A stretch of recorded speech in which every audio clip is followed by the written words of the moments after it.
Vă salut, numele meu este Vladimir și astăzi vreau să fac un video care vine ca o completare la un short pe care l-am făcut mai de mult și care este recordul meu de vizualizări, dar totodată este și controversat din anumite puncte de vedere și numai faptului că multă lume zice că în comentarii, și vorbesc de peste 10 comentarii din, cred că sunt 200 comentarii sau ceva de genul ăsta, în care nici mai țin minte exact, foarte multe comentarii în care sunt acuzat că am pus o tablă sub anumite șuruburi de la anumite scule. Comparația era între Inco, dintre mașina de șurubat Inco, cea de 60 de Nm, compactă, brushless, scula de la Parkside, mașina de șurubat de 20 de volți, performance brushless de tot de 60 de Nm, un Devalt de 70 de Nm, DCD 796 și un Milwaukee Feed FPD2. Acela a fost doar bonus pentru că la 135 de Nm nu se punea problema, doar că în acel video scurt Inco și Parkside nu au reușit să bage un șurub de 8 ori 160 în viteza a doua cu acumulator de 4 A, Parkside și 5 A Inco. De asemenea, când am folosit acumulator Smart la Inco, când am folosit 8 A, comparația făcută cu acumulatori aproximativ egali, în sensul că toți erau de 5 A, mai puțin Parkside care era de 4 A, pentru că Parkside nu are de 5 A. Să pun 8 A mi s-a părut prea mare diferență și atunci am mers cu cea mai apropiată valoare. Nu știu acum, poate să fac și cu cel de 8 A și cu cel de 4 A la Parkside. În orice caz voi folosi acumulatorul Smart, pentru că ăla e mai bun. Dar da, eu am făcut comparații între Smart și non-Smart și nu am găsit diferențe semnificative, inclusiv în videouri. Bun, haideți acum, încă o chestie. Eu nu pot, efectiv, eu și dacă iau aceste două grinzi care le am aici și le desfac în două în fața voastră și le pun, eu le-am fixat cu un șurub între ele. Dacă le desfac și de departe, pot să tai video, să desfac în fața voastră, să tai și după aia să pun o placă dacă vreau să fac chestia asta. Vreau să menționez că da, se poate face. Numai am să încerc cumva am să încerc să pun niște șuruburi în loc aproximativ egal, la o diferență foarte mică de găuri, să vedem dacă, eu știu, în diferența mică de găuri, rezultatele sunt diferite sau cum să zic. Și atunci mă mut în alt loc cu toate trei și încerc să fac așa, pe porțiuni diferite, să vedem rezultatele. Eu am tot făcut diverse rezultate, clar că exact ca video ăla mi-a ieșit, de fapt o idee mai puternic, el și în realitate mai puternic, cu 10 Nm, ceea ce normal să aibă rezultate un pic mai bune decât Inco sau Parkside, care de 60 de Nm. O diferență în viteza a doua, încă o dată specific, pentru că în viteza întâi nu are rost n-am ce să testez, pentru că în viteza întâi, datele de 60 de Nm sunt date în viteza întâia, nu în viteza a doua. Eu le-am testat în viteza a doua pentru că asta este viteza de lucru dacă vrei să lucrezi rapid, dacă vrei să faci o lucrare mai repede, nu? Și atunci eu lucrez în viteza a doua, de exemplu, și am văzut că toate testele de la cei mai mari youtuberi internaționali în sensul ăsta se fac în viteza a doua. De asta fac în viteza a doua. Știu că în viteza a doua există anumite limitări și că în viteza a întâia îți, de fapt, nu de metri real, dar în viteza a întâia clar că toate trei vor băga acel șurub de 8 ori 160 sau 140. Eu vreau să văd în viteza a doua cum lucrează. Și am să fac video, am să refac acel video care era shorts, n-am apucat până acum, nu mi-a dat prin cap. Acum, pur și simplu, am vrut să fac chestia asta, adică de mult timp am vrut să fac chestia asta, dar pur și simplu n-am știut cum să fac să fie un video relevant. Nu pot să fac nici acum un video relevant, dar am să încerc. Haideți să vedem.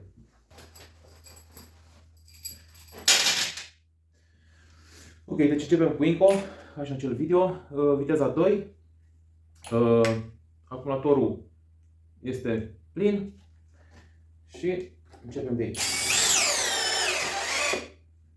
Se poate vedea că n-am luat mâna de pe buton și becul pâlpâie. Bun. Acum, să vedem dacă din poziția asta Parkside-ul pe acest șurub poate să-l împingă mai mult de atât. Nu poate. Bun.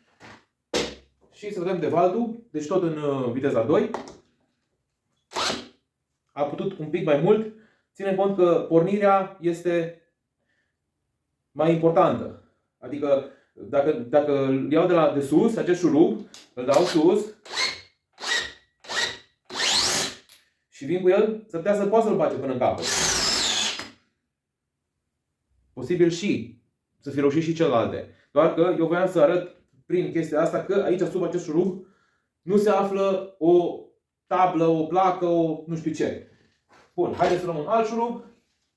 Punem într-un alt loc. Începem de data asta, punem cu parchelul care este cu acumulatorul de 4 A încărcat, plin. Punem aici așa lângă el undeva. Nu știu, aici, sau aici, sau aici. N-am luat una de pe buton. La partea nu se poate vedea că țin apăsat butonul. Este apăsat la maxim. Îl iau și apăs din nou. Deci nu intrat bitul a scăpat un pic.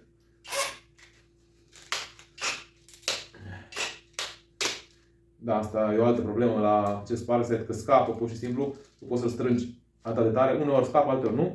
Deci bun, atât au reușit parset-ul. Să vedem Inco. Inco se simte mai slab din start. Bun, punem viteza 1 ca să nu mai...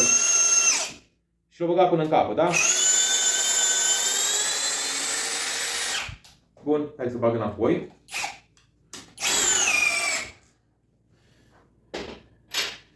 Și acum să vedem de valt. Șurub nou, pe aceeași linie. De data asta se pare că nici de valtul nu a reușit. Mâna e pe buton. Nici de valtul nu a reușit să bage mai mult șurubul. Nu? Punem pe viteza 1. Bineînțeles că poate. Dacă tot am folosit miloache și în acel clip, am să folosesc și aici.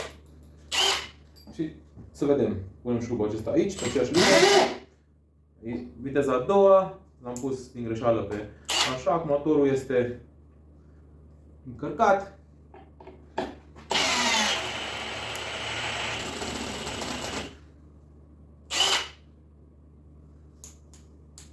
Nu știu de ce a făcut așa.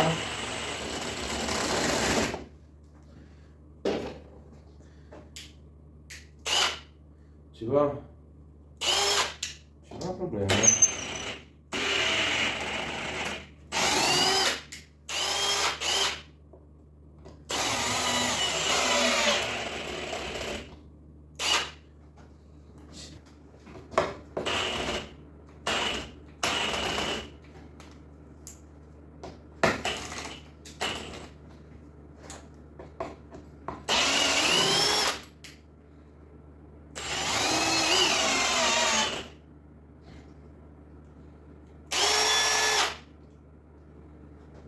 Ceva se întâmplă cu scura asta.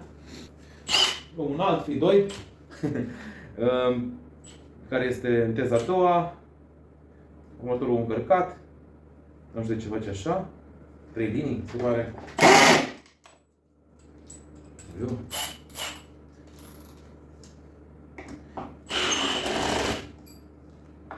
Tot în genul ăsta face. Ceva cu frigul, cred că.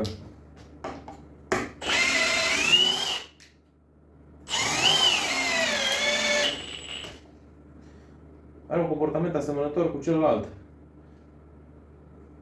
Oare ce Dumnezeu?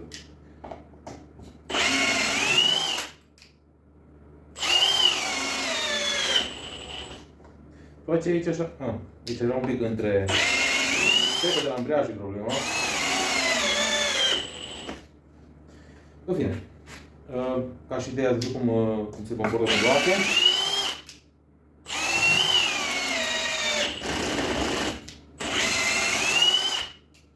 Teza a doua. Bun, haideți să mai încercăm la alte găuri. Trecem la într-o altă parte, într-un alt loc, aici. Deci aici s-a oprit Inco.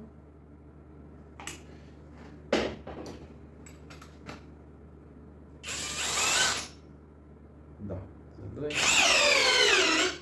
Aici s-a oprit Parkside.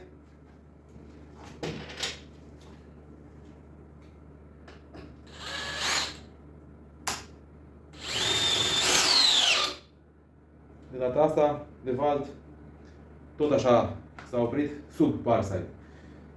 Acum, nu știu cum să fac, că, să arăt că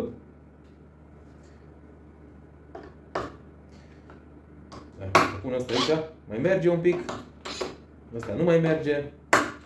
Ăsta nu mai merge. Iau Parkside-ul. Nimic. Nimic. Nimic. Inco. Nimic. Nimic. Nimic. Hai să vedem la viteza 1. Inco.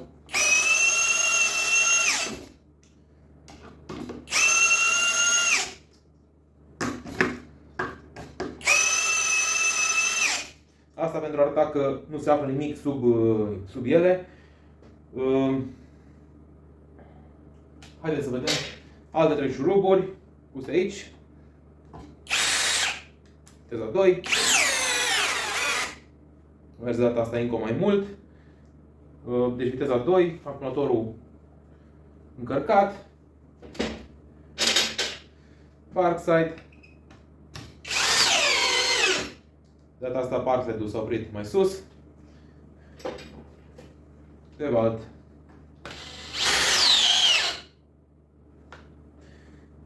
Deci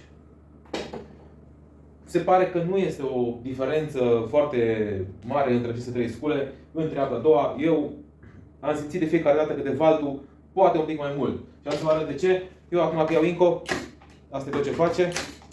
Practic nu le mișcă deloc. Parkside-ul la fel. Face un țâc și cam asta e. Devaltul, în schimb, se simte un pic și un pic se simte și mai puternic și uneori reușește să învârtă un pic. De data asta, nu. Clar nu. Nu reușește să învârtă nimic. Acum, de data asta o să iau Parkside, o să pun în viteza 1 și am să le înșurubesc pe toate 3. Nu. 2. 3. Hai că nu mai am alte șuruburi aici. Sau mai am. Și mai încercăm o dată. De data asta, ultima dată. Hai să respect ordinea. Inco.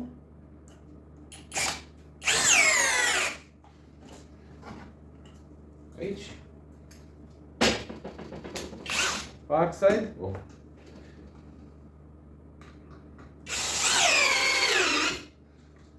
Mult.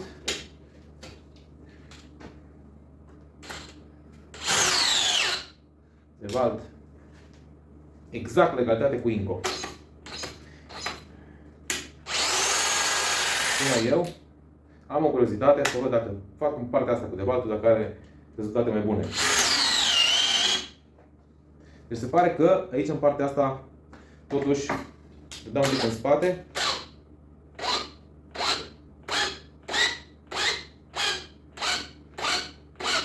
Asta ziceam că Dewaltul e o idee mai puternic, pentru că aici unde totuși nimic, Dewalt.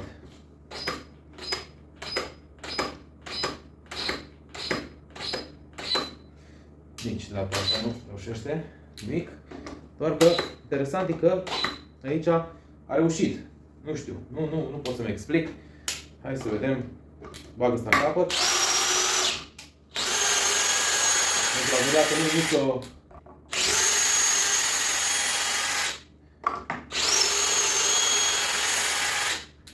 Bun.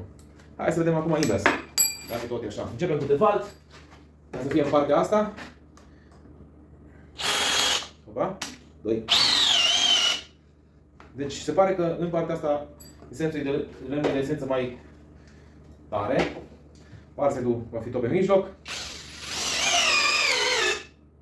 Așa. Și Inco. Se pare că și Inco de data asta e mai tare. Bun, hai să vedem mai o chestie. Am să pun acumulatorul de 8 amperi. Chiar dacă nu este o comparație corectă. Nu poate mai mult. Și haideți să vedem.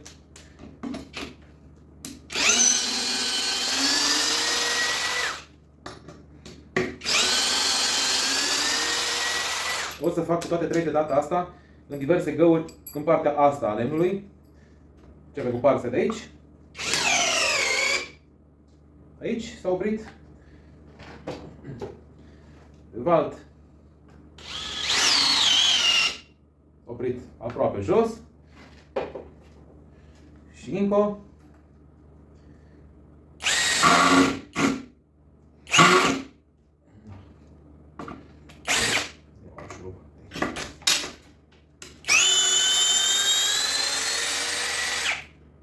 să bag exact în aceeași gaură pentru că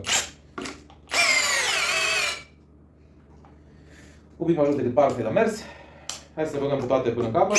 Opa.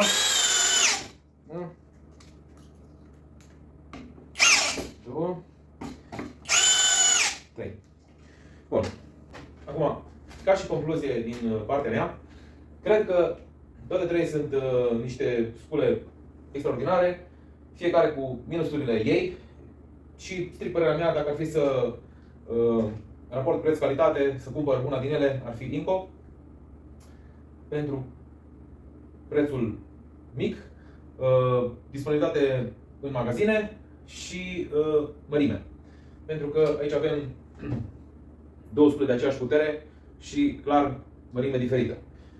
Dar Devaltul nu putem băga chiar în aceeași oală pentru că este modelul din gama mai premium, care are anumite componente din aluminiu și așa mai departe și este cu percuție. De aici și mai mare. Echivalentul acestui model de la Devalt este Devalt DCD 708. Deci, echivalentul acest Inco și acestui Parkside este modelul Devalt DCD 708, care este simplu, fără percuție, cam aceeași mărime, poate o idee mai mare, dar nu cred, și tot 60 de Nm brushless. Din gama cea mai de jos, nu este foarte scump, undeva la 450 de lei. Corpul față de Inco e dublu și, pentru că acest Inco corp este doar 200 de lei. Și Parkside-ul tot așa, 170, 180, 200 de lei, să zicem, în aceeași gamă de preț. Prețul cel mai bun are Parkside, clar, pornind de faptul că Parkside vine cu cutie, acesta nu. Nici Devaltul nu vine cu cutie, modelul 708. Și